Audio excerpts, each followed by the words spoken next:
तो आज बारी नवाब मलिक की थी। उन्होंने देवेंद्र फडणवीस पर कई गंभीर आरोप लगाए। उन्होंने कहा कि जाली नोट का कारोबार चलता था, अपराधियों को संरक्षण भी दिया जाता था। मलिक ने कहा कि देवेंद्र फडणवीस महाराष्ट्र में जाली नोट का रैकेट चलवाते थे। उनके संरक्षण और देखरेख में जाली नोटों का काला कारोबार मुंबई और महाराष्ट्र में फलता फूलता था। देवेंद्र फडणवीस पर यह भी आरोप लगाया कि उनके कार्यकाल के दौरान कुख्यात गुंडों को और अंडरवर्ल्ड के लोगों को सरकारी बोर्ड का अध्यक्ष तक बनाया गया। तो कई गंभीर आरोप नवाब मलिक ने लगाए। कल देवेंद्र फडणवीस ने कहा था कि 5 में से 4 प्रॉपर्टीज जो उन्होंने खरीदी वो कौड़ियों के मोल खरीदी।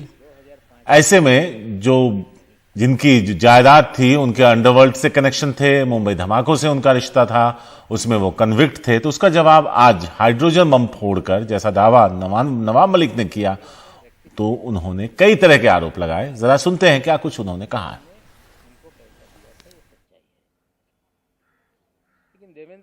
निर्दोष लोगों को फंसाने का,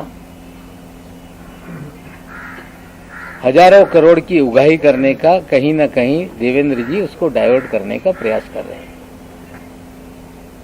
और सिर्फ डाइवर्ट करने का नहीं, उस अधिकारी को बचाने का प्रयास हो रहा है, क्योंकि देवेंद्र जी के उस अधिकारी के पुराने संबंध हैं। मोदी जी ने कहा कि नोटबंदी इसलिए किया जा रहा है, आतंकवाद खत्म होगा, काला धन खत्म होगा। और एक बात मोदी जी ने कही थी कि बड़े पैमाने पे जाली नोट है, उसे खत्म करने के लिए हम नोटबंदी का काम कर रहे हैं। 8 अक्टूबर 2017 को डायरेक्टर इंटेलिजेंस रेवेन्यू ने बीकेसी में एक छापेमारी की, जिसमें 14 करोड़ 56 लाख रुपए के जाली नोट पकड़े गए। और उस मामले को रफा दफा करने के लिए देवेंद्र जी ने उसमें मदद करने का काम किया, जिसके ऊपर दाऊद इब्राहिम सारे गैंग के लोगों के साथ संबंध की सारी खबरें अखबारों में थी। पूरा शहर जानता था कि रियाज भाटी कौन है।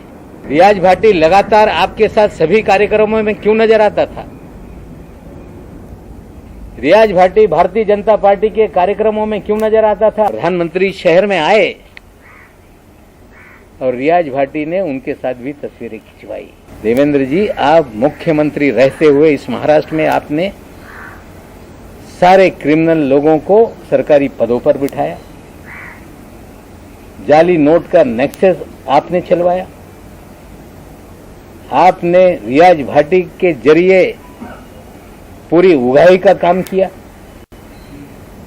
आपने थाना में कमिश्नर बैठा के कंप्लेंट पूरे महाराष्ट्र की करा के उगाही का धंधा करवाया। और विदेश से खुखाए गुंडे फोन करके सेटलमेंट पुलिस वाले करते थे।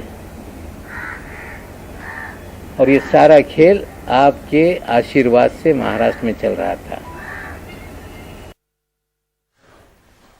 और सुनील सिंह इस वक्त हमारे साथ मौजूद हैं, जो उस प्रेस कॉन्फ्रेंस में भी मौजूद थे। सुनील, हर दिन तरह तरह के आरोप एनसीपी और बीजेपी वाले एक दूसरे पर लगा रहे हैं। आज भी कई गंभीर आरोप लगाए हैं। कल के गंभीर आरोपों का जवाब देते हुए नवाब मलिक ने, जरा उनको सिलसिलेवार तरीके से बताइए और इन बातों को, जो आरोप एक दूसरे पर लग रहे हैं, कितनी गंभीरता से लिया जाए।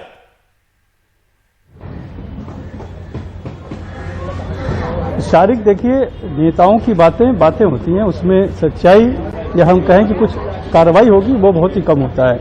अगर हम कल देखें तो देवेंद्र फडणवीस ने कुछ दस्तावेज दिए थे, लेकिन आज नवाब मलिक ने सिर्फ आरोप लगाए हैं, कोई दस्तावेज नहीं दिए हैं। उन्होंने कुल 4 मामलों को उठाने की कोशिश की है जो कि देवेंद्र फडणवीस से जुड़े हुए लोग हैं, और ये बताने की कोशिश की है कि इन लोगों के चूंकि अंडरवर्ल्ड से संबंध थे या जाली नोटों से संबंध थे, फिर भी देवेंद्र फडणवीस या बांग्लादेशी लोगों को लाकर यहाँ पर संरक्षण देने के संबंध थे।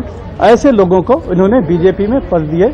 ऐसे एक हैदर आजम का नाम है, जिन्हें कि माइनॉरिटी कमीशन का अध्यक्ष बनाया गया था। इनका इन्होंने आरोप लगाया कि उनकी पत्नी जो बांग्लादेशी होने का आरोप है और जिसकी जांच चल रही थी, वो देवेंद्र फडणवीस ने रुकवा दिया।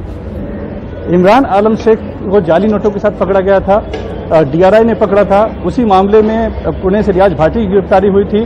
तो उस इमरान आलम शेख के भाई को जो कि हाजी अराफत शेख है, उसे जो है उसे माइनॉरिटी कमीशन का चेयरमैन बना दिया गया। तो इस तरह का जो है कि संबंध उन्होंने बताने की कोशिश की है। वैसे ही एक नागपुर के मुन्ना यादव का उल्लेख किया है, लेकिन उस संबंध में छुड़वाने के लिए इन्होंने फोन किया, ऐसा कोई दस्तावेजी सबूत इस तरह की बातें नहीं की गई। देखिए, खबर तो ऐसी थी और दावा इस तरह किया गया था कि हाइड्रोजन बम फोड़ने वाले हैं नवाब मलिक, और एक जो जानकारी आ रही थी कुछ और एक मामला है, लेकिन अचानक से हमने देखा कि वो मामले न उठाकर इन्होंने दूसरे मामले अभी लाकर सामने रखे हैं, जिसमें हाइड्रोजन बम के इंतजार जो कर रहे थे या जो लोग हाइड्रोजन बम के उम्मीद से यहाँ पर आए थे, उनको यहाँ पर स्वाभाविक तौर पर निराशा हाथ लगी है। उल्टे जो नाम उन्होंने ले लिया रियाज भाटी का, वो रियाज भाटी की तस्वीरें दूसरे नेताओं के साथ भी दिखी है, जिसकी देवेंद्र फडणवीस का आरोप लगा रहे हैं। वैसे शरद पवार के साथ उनकी तस्वीरें दिखी हैं, मुख्यमंत्री उद्धव ठाकरे के साथ उसकी तस्वीरें दिखी है। तो ये जो है मामला भी उतना गंभीर या लगता नजर नहीं आया, चिपकता नजर नहीं आया। उल्टे कहीं न कहीं बैकफायर नहीं कर जाए, ये डर भी बना हुआ है नवाब मलिक के ऊपर। शुक्रिया सुनील, इस पूरी जानकारी के लिए और बेहतरीन तरीके से बताने के लिए कि ये नेता हैं और नेता की बातों को कितनी गंभीरता से लिया जाए, ये जनता भी बेहतर तरीके से जानती है।